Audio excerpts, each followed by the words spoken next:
ملزم پے کا جواب تھا کہ میں راجہ سے ہر قیمت پر بدلہ لینا چاہتا تھا اور میں نے لے لیا۔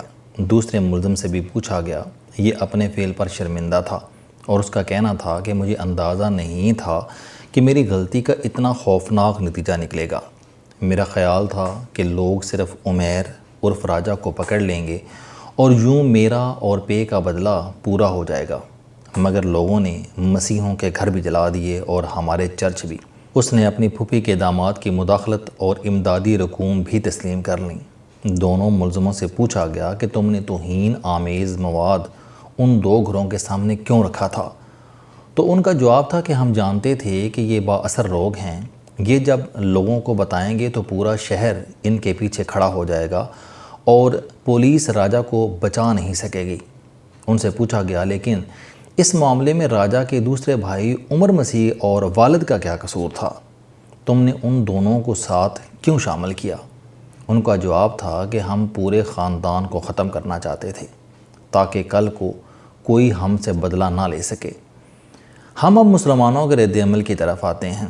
میں پچھلی سطروں میں بتا چکا ہوں کہ عیسائی آبادی کے گھروں اور چرچز پر ایک ہی پیٹرن میں حملہ ہوا تھا۔ کیا یہ محض اتفاق تھا؟ جی نہیں، یہ اتفاق نہیں تھا۔ جڑامالہ میں دو مذہبی سیاسی جماعتوں کا غلبہ ہے، ان کے ہزاروں کارکن ہیں اور یہ سب واٹس ایپ گروپ سے ایک دوسرے سے رابطے میں ہیں۔ یہ دونوں تنظیمیں ایک دوسرے کی مخالف ہیں، مگر یہ مشترکہ ایشوز پر ہمیشہ ایک دوسرے کا ساتھ دیتی ہیں۔ 16 اگست کو بھی یہی ہوا۔ قرآن مجید کے شہید اوراق ملتے ہی دونوں نے یہ ایشو واٹس ایپ گروپوں میں ڈال دیا اور یوں چند منٹوں میں یہ خبر پورے فیصل آباد ڈویژن میں پھیل گئی۔ یہ اس کے بعد اپنے کارکنوں کی رہنمائی بھی کرنے لگے۔ کارکنوں کو گروپس کے ذریعے بتایا جاتا تھا کہ آپ نے گھر سے تیل اور پیٹرول لے کر نکلنا ہے، آپ کے ہاتھوں میں ڈنڈے، گینتیاں، ہتھوڑے اور راڈز ہونے چاہیے، آپ نے کس راستے سے کہاں آنا ہے اور کس عمارت پر حملہ کرنا ہے۔ یہ انفارمیشن اور ہدایت چند منٹوں میں پورے علاقے میں پھیل گئیں اور اس کے نتیجے میں پورے فیصل آباد ریجن سے لوگ ٹرکوں، ویگنوں اور ٹرالیوں میں جڑامالہ آتے گئے اور مسیحی برادری کے گھر اور چرچ جلاتے گئے اور پھر واپس نکل گئے۔ پولیس انہیں روکنے کی کوشش کرتی رہی، مگر ہجوم زیادہ اور روکنے والے کم تھے، چنانچہ جڑامالہ جلتا رہا اور پوری دنیا اس کا تماشا دیکھتی رہی۔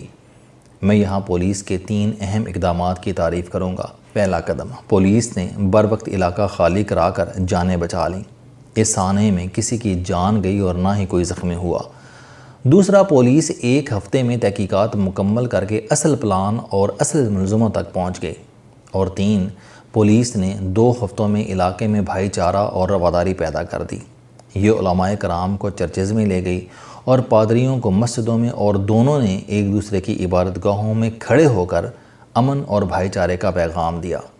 اس کے نتیجے میں چند دنوں میں حالات بھی معمول پر آ گئے اور مذہبی رواداری بھی پیدا ہو گئی۔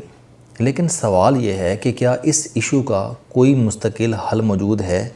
جی ہاں ہے، اور ہمیں اب اس کی طرف آنا ہوگا۔ ہم مسلمان سب سے پہلے یہ بات پلے باندھ لیں کہ دنیا کی کوئی طاقت ہمارے خدا، ہمارے قرآن مجید اور ہمارے رسول صلی اللہ علیہ وسلم کی توہین نہیں کر سکتی۔ یہ تینوں تمام تر جسارتوں اور توہین سے بالا تر ہیں۔ دوسرا، اگر کوئی بدبخت یہ حرکت کرتا بھی ہے تو ہمیں فوراً اشتعال میں نہیں آنا چاہیے، ہمیں سب سے پہلے توہین کی وجہ دریافت کرنی چاہیے۔ عین ممکن ہے کہ جڑامالہ کے پے کی طرح اس جسارت کا مقصد کسی سے بدلہ لینا یا پھر ملک میں افراتفری پھیلانا ہو۔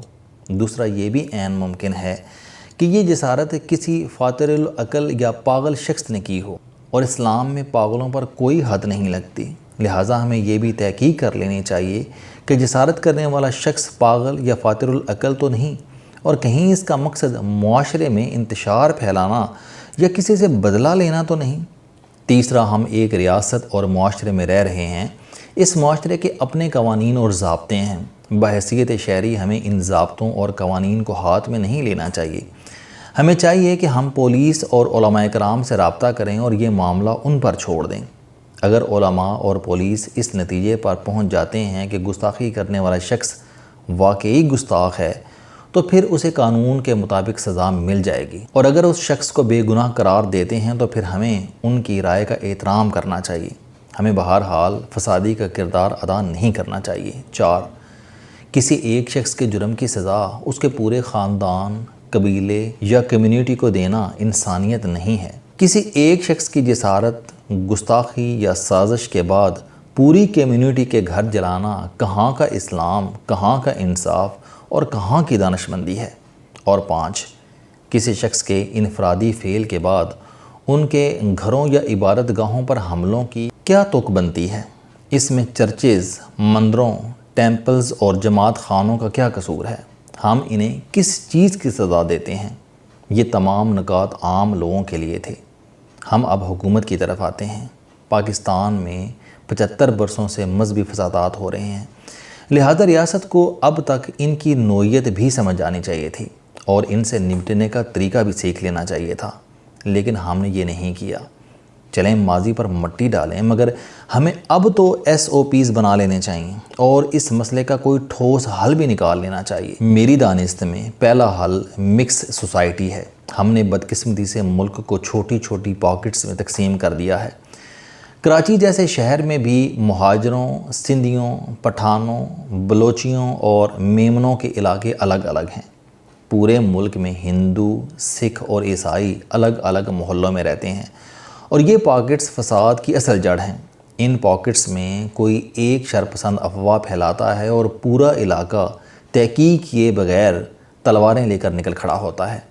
ہم جب تک پاکستانیوں کو آپس میں مکس نہیں کریں گے، عوام اس وقت تک ایک دوسرے کو نہیں سمجھیں گے اور درمیان سے نفرت اور دوری کی دیواریں بھی ختم نہیں ہوں گی۔ اس چیز کا ادراک لی کوان یو نے سنگاپور میں 50 سال قبل کیا تھا، لہٰذا اس نے عمارتی بلاکس میں مختلف مذاہب اور قومیتوں کے کوٹے رکھ دیے۔